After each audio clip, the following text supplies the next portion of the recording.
মনির হোসেন পেশায় একজন কৃষক। তার কলিজাটা অনেক বড়। যার নাই নিজস্ব কোনো বসতভিটা, নাই কোনো চাষযোগ্য জমি, তারপরও তিনি কৃষিতে রাখছেন অনন্য ভূমিকা। কুমিল্লা জেলার চান্দিনা থানার বরকট ইউনিয়নের পিহর গ্রামের এই কৃতি সন্তান কৃষিতে রাখছেন যথেষ্ট ভূমিকা। আসসালামু আলাইকুম রহমতুল্লাহ। ওয়ালাইকুম আসসালাম ওয়া রাহমাতুল্লাহ। উদ্যোক্তা হয় ইউটিউব চ্যানেলের নতুন একটি এপিসোডে আপনাদেরকে স্বাগতম। সুপ্রিয় দর্শক, এই মুহূর্তে আমি আছি কুমিল্লা জেলার চান্দিনা থানার বরকট ইউনিয়নের পিহর গ্রামে। এই গ্রামে একজন কৃষক রয়েছেন, যিনি কৃষিতে চান্দিনা থানার মধ্যে সর্বোচ্চ ভূমিকা রাখছেন। আজকে ওনার একটি দুঃখের গল্প শুনবো ইনশাআল্লাহ। এই মুহূর্তে দাঁড়িয়ে আছি আমি ওনার একটি ধনু চাষের জমিতে। ওনার কাছ থেকে কথা বলবো। আমরা দেখতে পাচ্ছি যে ধনুগুলো অনেক ফুল এসে গেছে। উনি কি কারণে ফুল আসলো, ইনশাআল্লাহ বিক্রি করলো না কেন, সে বিষয়ে বিস্তারিত জানবো ওনার কাছ থেকে। আসসালামু আলাইকুম রহমতুল্লাহ। ওয়ালাইকুম আসসালাম। মনে ভাই কেমন আছেন? আলহামদুলিল্লাহ ভালো আছি। আপনি যদি আপনার ঠিকানাটা আগে বলতেন ভালো হতো। আমার গ্রাম হইল ফিওর, থানা চান্দিনা, জেলা কুমিল্লা। আমার নাম হইল মনির। আচ্ছা মনির ভাই, আমরা আগে আপনার কাছ থেকে একটা ভিডিও পেয়েছিলাম, আপনি কৃষিতে যথেষ্ট ভূমিকা রাখছেন। 12 মাসে টমেটো চারা কলম বিক্রি করে থাকেন বা নিজে চাষ করে থাকেন। আসলে আজকে আমি আপনার একটি জমিতে আসি, আমার খুব খারাপ লাগলো যে আমি দেখতে পেলাম যে আপনার জমিতে ধনুয়া ফুল এসে গেছে। আসলে এটার আসার কারণ কি, বা আপনি বিক্রি করলেন না কেন, সেটা যেমন জানাতেন। তো এটা লাগানো হয়েছিল আপনার আজ থেকে 1.5 মাস আগে। তখন আসলে দুনিয়া বাজার সবসময় কিন্তু একরকম থাকে না, মাঝে মাঝে ওঠানামা করতো। কিন্তু গেছে বছর মানে এই টাইমে আপনার দুনিয়া আপনার 10,000 8,000 টাকা ঘন্টা বেচা গেছে। আচ্ছা, তো এই হিসাবে দুনিয়াটা কিন্তু ফালাইছিলাম। এখন আসলে এই বছর বাজারে খায় না, এখন না খাওয়ার কারণে যাই আপনার এই দুনিয়াটা বড় হয়ে গেছে। বেয়ারি আইছে না, বেসন গেছে না, বাজারে 10 টাকা 12 টাকা 5 টাকা কেজি বেসন হয়। তো পরে দিয়ে বুদ্ধি দিয়ে তুইলা নিয়ে পরতাই তো না, আর বেয়ারিও আইছে না পাত্র কিনার লাগে। আমি বাইনাইছিলাম 120 শতক জমি, পুরা মানে 120 শতকে এখন টাইনা তুলে হালাই দিতেছি। কারণ এটা তো কৃষি, এক সময় আইয়ে আরেক সময় লজ যায়, এরকম হয়। আচ্ছা, আপনি 120 শতক জমিতে চাষ করতে আপনার কত টাকা খরচ গেছে? আমার টোটালে 50,000 টাকা খরচ হয়েছে। 50,000 টাকার মতো খরচ গেছে। আমরা জানি যে একবার জমিটা চাষ করা লাগবে, তারপর বীজ ফালানো লাগবে, বীজ ফালাতে আবার জমিটা জমিটা একটু প্রস্তুত করতে হচ্ছে। প্রস্তুত করতে হয়েছে, তারপরে বীজ কিনতে হয়েছে, তারপরে সার মশলা আলসারি বদলি এসব খরচ মিলে প্রায় 50,000 টাকার মতো খরচ হয়েছে। আমরা দেখলাম যে এক সময় একবার বপন করতে যে বীজটা ফালাইতে দেয় একবার প্রস্তুত করেছে, আবার যখন অনকার দেখতেছে আমরা 4 জন লেবার দিয়ে কিন্তু আপনি উঠাচ্ছে। হ্যাঁ, এখন হয়তো আবার অতিরিক্ত খরচ লাগবে যদি এই লেবার 60 জন না, এখন টোটাল 20 জন লেবার দেবো। 120 শত জায়গা টাইম না তুলে হারালে 20 জন লেবার 500 টাকা হইলো প্রায় 10,000 টাকা। মানে যদি খরচ তুললে এখন হালাইলো, আর বিক্রি করতে হলে যা কিছু ভালো আছিল বিক্রি করা গেছে না। এখানে যদি ওই বদিলা যদি উঠে করতে পারতেন 10 কেজি বিক্রি করতে পারলো, কিন্তু আমরা কিছু টাকা আসতো। এখন তো আমরা 10 টাকা কেজি বিক্রি করলাম, তখন কি হিসাব করছেন যে বদিলার টাকা আপনার আসবে না, এইসব করে বিক্রি করছেন না নাকি? তো বুদ্ধিতে আইতো না, হিসাব করে মানে বিক্রি করছি না। এরপরে এখন আবার তুললে হালাইতেছি, কারণ এই জমিতে আবার ফসল করা লাগবে, আবার একটা ফসল করা লাগবে। কারণ জমি তাহলে কিরালা রাখলে দেওয়া কোনো লাভ হইতো না। আমার মনে হয় যে প্রসিডিউর আমাকে নিয়েছেন যে 20 জন বদিলা দিয়ে আপনি এটা আবার উঠে ফেলাইতে, এই সময় যদি 20টা বদিলা দিয়ে আগে উঠে নিতেন, আপনি 10 টাকা কেজি ব্যস্ত মোটামুটি একটা টাকা আসতো আপনার অংশে। ওইটা ঠিক আছে, আই তো ঠিক আছে, কিন্তু চাইছিলাম আর কি যাতে বাজারটা কোনো বাড়েনি। এই যে মানে আপনার এই যে রোজা আইছিল না, পরে পেলাম রোজার হতম দিয়ে চাই বাজারটা বাড়েনি, এরকম করতে করতে রাখছিলাম। রার পরে না বাজার বাড়ছে না, পরে ফুলে আইয়া গাছে। আসলে এটা আমরা দেখতে পেলাম, আসলে আপনার মনে হয় যে একটু দুর্বলতা একটু অলসতার কারণে কিন্তু আপনি এই যে লসটা খাইছেন। আমার মনে হয় কিছু টাকা বদিলে টাকা লয়ে আসতে, এখন কিন্তু আমরা বদিলে টাকা নিজের গাড়িতে দিতে হচ্ছে না। আমি একদিন তুইলা নিছিলাম কথা, আচ্ছা, নিয়ে আপনার বদলি দিয়ে তুলছিলাম। তোলার পরে আপনার বেচছিল 1400 টাকা, পরে বেচাই না, পরে খাজনা বুদ্ধিতে দিয়ে চাই 200 টাকা আমার মুখ হয়েছে। লাগে আর আমি করে না, এরি 200 টাকার লাগে আর তুললে লাভ হইতো না। আমার মনে হয় 200 টাকা লাগে আপনি 200 টাকা আপনার কাছে বেশি মনে হয়েছে না, বিদা আপনি উঠাইছেন। এখন কাজে আপনি লেবার দিতে উঠাতে হচ্ছে, আমার কাছে এই টাকাটা নিজের কাছ থেকে দিতে হচ্ছে। তো কিছু করার নাই, গৃহস্থী করলে এরকম হইব, একবার লস হইব একবার লাভ হইব, এই তাহলে চলতে আছে। আসলে আমি যতটুকু জানি কুমিল্লা জেলার মধ্যে চান্দিনা থানার মধ্যে আপনি আলহামদুলিল্লাহ কৃষিতে যথেষ্ট ভূমিকা রাখছেন, কারণ আহ, বাংলাদেশ একটি কৃষি নির্ভর দেশ। কৃষক বাঁচলে দেশ বাঁচবে, এটাই স্বাভাবিক। এই যে আপনি যে এই যে কৃষিতে এত বড় ভূমিকা রাখছেন, কোনো কৃষি অফিসার চান্দিনা থানার মধ্যে আপনার সাথে যোগাযোগ করেছে কিনা বা কোনো প্রকার সহযোগিতা করেছে কিনা আপনার কাছে? না না, এইসব ব্যাপারে কোনো যোগাযোগ করে নাই, কারণ কোনটা লস খাইলাম কোনটা লাভ হইলো এইটা ব্যাপারে কোনো যোগাযোগ করে না। আমরা জানি যে সরকারিভাবে কিছু সার ঔষধ বা পরামর্শ দেওয়ার মতো কিছু লোক রেখেছেন, ওইগুলাকে আপনারা কিছু পান না নাকি? না না, এইসব কিছু আইয়া না, এমনি কয় ওই দিব দিব দিব দিব দিব কইয়া থাকে, আর আইয়া না। হ্যাঁ, দিবু দিবুকে এই পর্যন্ত পান নাই আপনি? আর আইয়া না। আচ্ছা, আপনার কি এই এই প্রসঙ্গে কিছু কথা কথা বলার আছে যে চান্দিনা থানার বা বাংলাদেশের যারা কৃষি মন্ত্রণালয় আছে তাদের উদ্দেশ্যে?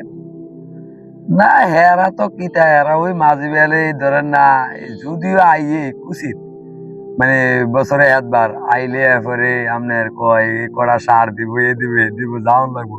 আমি কি কড়া সারের লেগে যাইয়া লাভ হবো কি? কারণ এখন সার লাগে দুনিয়া, এখন 10-20 কেজি সারের লাগে কাটা দূর পারি, এর লাগে আর আমি যাই না। আপনি যে কৃষিতে এত বড় ভূমিকা রাখছেন বা এত শতক জমি আপনি চাষ করছেন, এই ব্যাপারে আপনার কি তারা আশ্বাস দেয় না যে আপনি যদি চাষ জমি জমি যদি বেশি চাষের ওই জায়গা ওই উপলক্ষে আপনাকে বেশি দিবে, এরকম কোনো আশ্বাস দেয় না না? না, এরকম কোনো কিছু ওই সাধারণ কৃষকরা যারা 200 শতক করে তাদের যেরকম আপনাকে এরকম এরকম মানে ইয়া দেয়, এরকম কয় দিকে, আশ্বাস দেয়? হ্যাঁ, এরকম আশা দেয়, তো এর লাগে আর আমি করি না। 200 শতক লাগে যাই হাত ধরে পেরে লাভ হইতো, এর লাগে আর আমি যাই না। আপনি ধনিয়া চাষ করেছেন কত শতক বললেন? 120 শতক। 1 টাকা বিক্রি করতে মানে 200 টাকা মানে পকেটে পেয়েছেন, মানে 200 টাকা 120 পকেটে টাকার মধ্যে 200 টাকা পকেটে পেয়েছেন মাত্র। হয়েছে। আসলে এই লসটা যে খাইলেন আপনি, এতে আপনার খারাপ লাগে না? হ্যাঁ, খারাপ তো লাগবে, কারণ খারাপ লাগলে তো কিছু করার নাই এখন, কারণ বাজারে যদি না খায় কিছু করার নাই। বাজারে খাইলে তো আবার দেখা গেছে যে 1 লাখ টাকা বেতন গেলে, এখন বাজারে খায় না, এখন 1 লাখ টাকা বেতন যায়, এখন তুললে হালান লাগতেছে। চিন্তা ফারান লাগতেছে।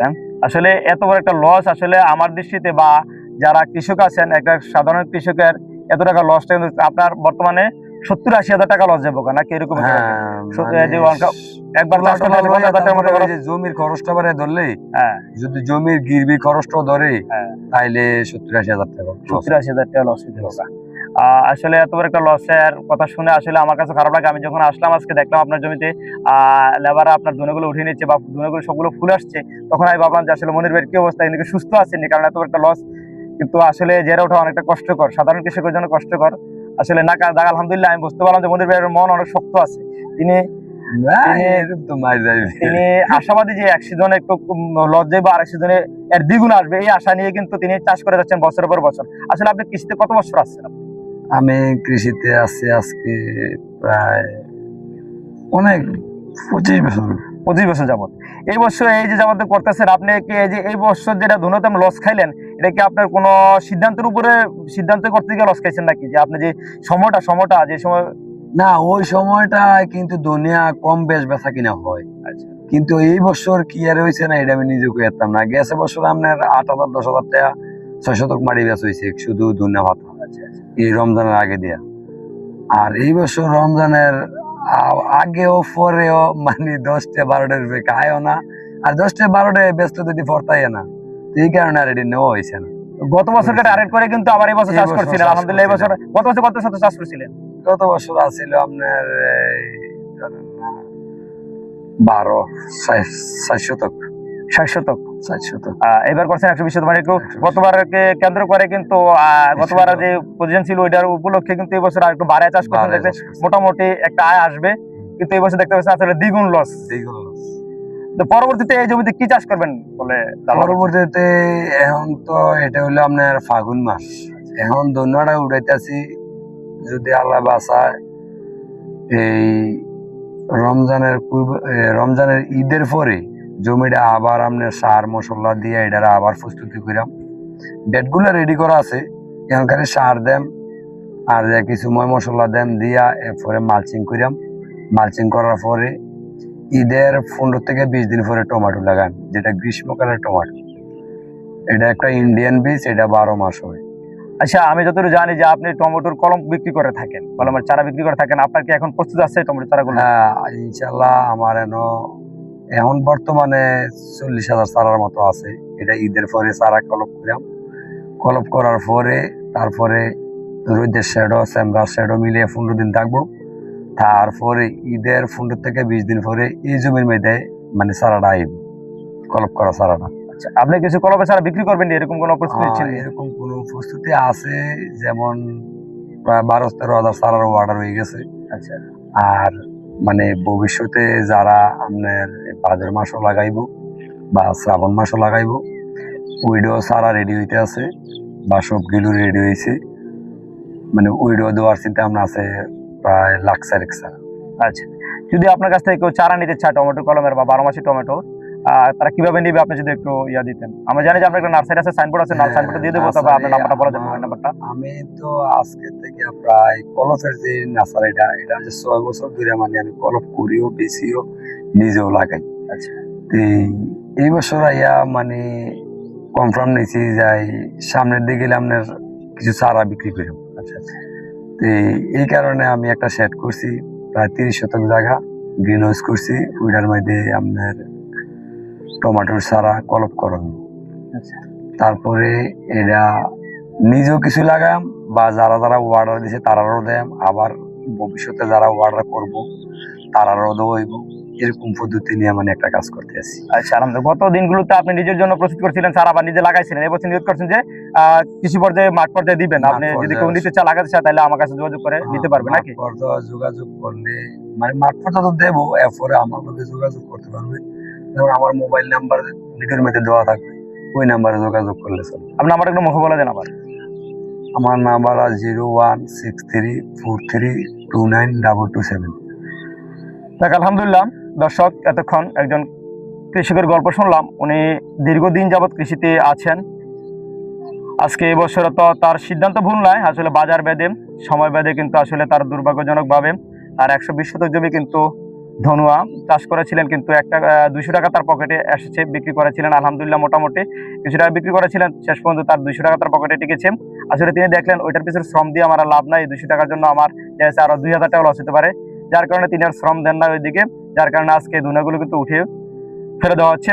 যাক, আলহামদুলিল্লাহ, সামনের দিনগুলোতে ইনশাল্লাহ আশা করবো ইনশাল্লাহ তিনি আরো ভালো কিছু নিয়ে আসবেন, কৃষিতে আরো ভালো ভূমিকা রাখবেন। যারা চান্দিনা থানার কৃষি কর্মকর্তা আছেন তারা ইনশাল্লাহ, আমি আশা করবো তারা যেন মনির ভাইয়ের সাথে যোগাযোগ করেন। ওনার ঠিকানা আমি আবার বলে দিচ্ছি, কুমিল্লা জেলার চান্দিনা থানার বরকট ইউনিয়নের পিহর গ্রাম। ওনার সাথে যোগাযোগ করবেন ইনশাল্লাহ। তিনি কিন্তু বাংলাদেশের কৃষিতে কিংবা চান্দিনা থানার কৃষিতে কিন্তু সফল ভূমিকা পালন করে আসছেন দীর্ঘদিন যাবৎ, দীর্ঘ 25 বছর যাবৎ। আশা করি ইনশাল্লাহ ওনাকে পরামর্শ কিংবা সার্বিক সহায়তা করবেন, আর্থিক সার্বিক, এবং কি যে কৃষি সামগ্রী আছে ওটা দিয়ে ওনাকে সহায়তা করবেন। সামনে দীর্ঘদিন যেন তিনি কৃষিতে টিকে থাকতে পারেন, যেন কৃষক বাঁচতে দেশ বাঁচবে। কারণ বাংলাদেশ একটি কৃষি নির্ভর দেশ, যদিও এখন বাংলাদেশ রেমিটেন্স দেশ হিসেবে পরিণত হয়েছে, তার মধ্যে কৃষির ভূমিকা কিন্তু বাংলাদেশে রয়েছে। কৃষি যদি না বাঁচে, কৃষি যদি না চলে, তাহলে কিন্তু মানুষ বৈদেশিক বিদেশ থেকে সবজি কিংবা অন্যান্য উৎপাদিত ফসল, পেঁয়াজ, রসুন, আদা এগুলো নিয়ে আসতে হবে।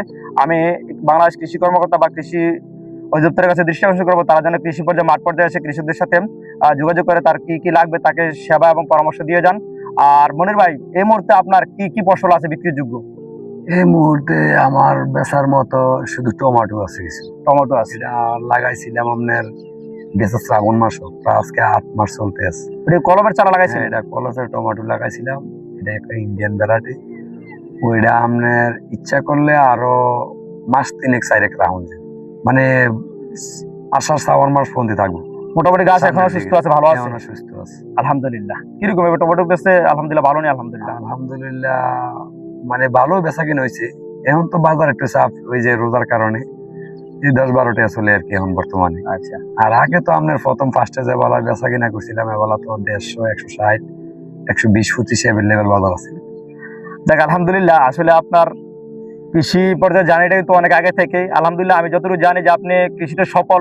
তারপরে এই বছর যে একটা সিদ্ধান্ত নিয়েছিলেন, ভালোই সিদ্ধান্ত নিয়েছিলেন, হয়তো বাজার বেঁধে কিন্তু এই বছর একটু লস খেয়েছেন। আশা করি ইনশাল্লাহ সামনের দিনগুলোতে আল্লাহ পাক আপনার এই লসটাকে পুষিয়ে দিবেন। এই জানিয়ে আপনাকে ধন্যবাদ জানিয়ে, আপনি কৃষিতে থাকেন, কৃষির সাথে থাকেন, ইনশাল্লাহ কৃষিকে অনেক দূর নিয়ে যান, চান্দিনা থানাকে কৃষি পর্যায়ে অনেক উন্নত করেন। আপনার সাথে যেন কৃষি অফিসে যোগাযোগ করে এই আশা ব্যক্ত রেখে আমি আপনার কাছ থেকে বিদায় নিচ্ছি, ধন্যবাদ জানিয়ে। আসসালামু আলাইকুম ওয়া রাহমাতুল্লাহি ওয়া বারাকাতুহু।